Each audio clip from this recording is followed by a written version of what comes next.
Salam dəyərli izləyicilər, xoş gördük. Hər vaxtınız xeyir olsun. Bugün gördüyünüz kimi Pali Sports Arenadayıq. Neftçinin oyununa gəlmişik. Çox belə qırğın bir oyun gözləyirik. Turan Tovuzla oyundu. Birbaşa Avrokuboklara vəsiqə üçün cırışmadır, qırğındır.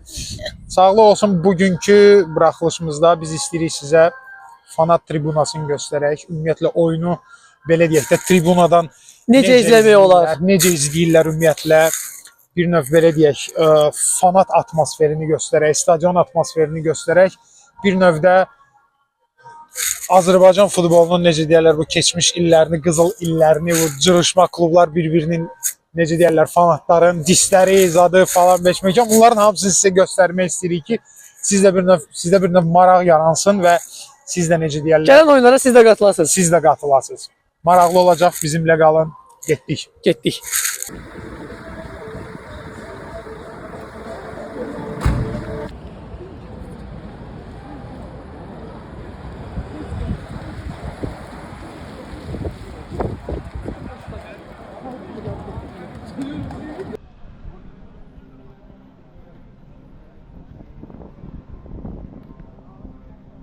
Ben nefsini həmişə şey görmək istəyirəm, müşkəydə.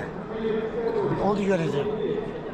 Qadirəm, əsas bir şey soruşum. Neçənci ildə Neftçi hazır keçdiniz? 11 yaşında.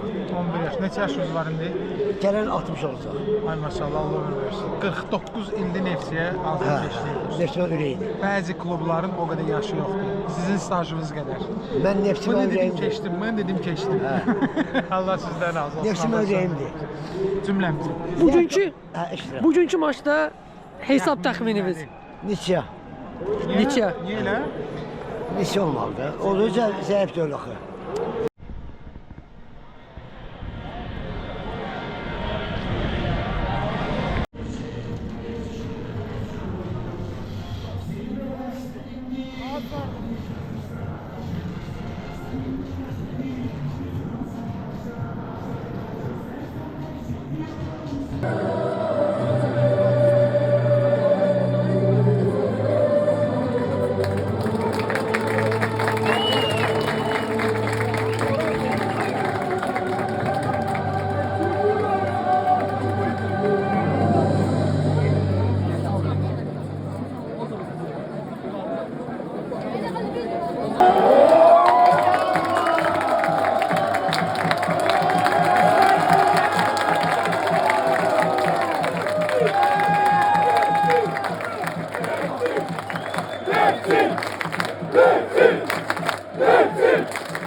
Eşirsən ha, hot dog eşirsən. Necədir? Məsləhətdir. Hot dogun özünü də çəkək. Bax. Amerikanski. Nə gedir? Nuş olsun ay bura. Sağ ol.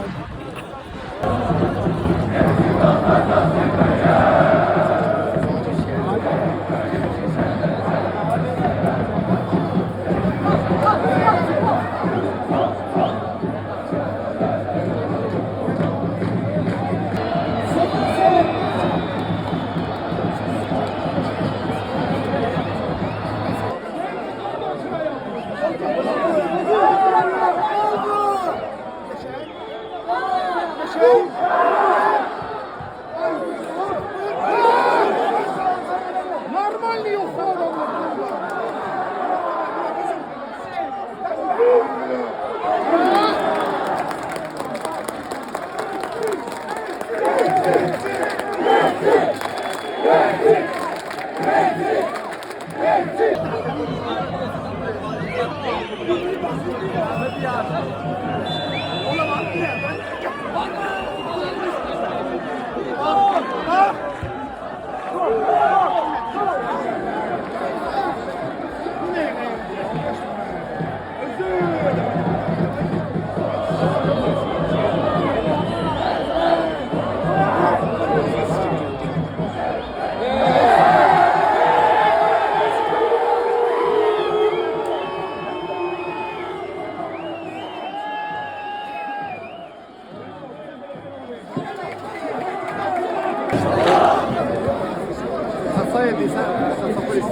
Acabou cobrado, acabou.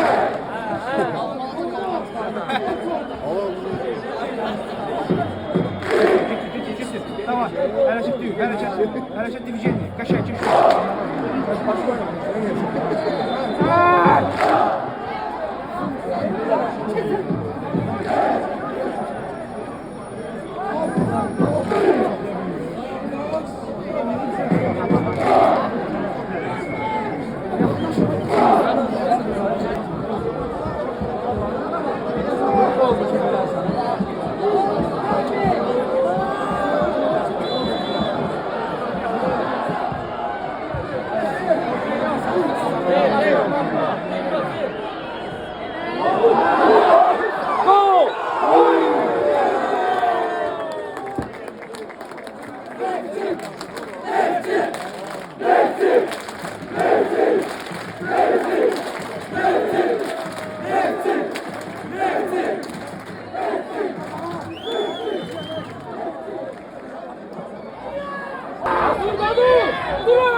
Thank you.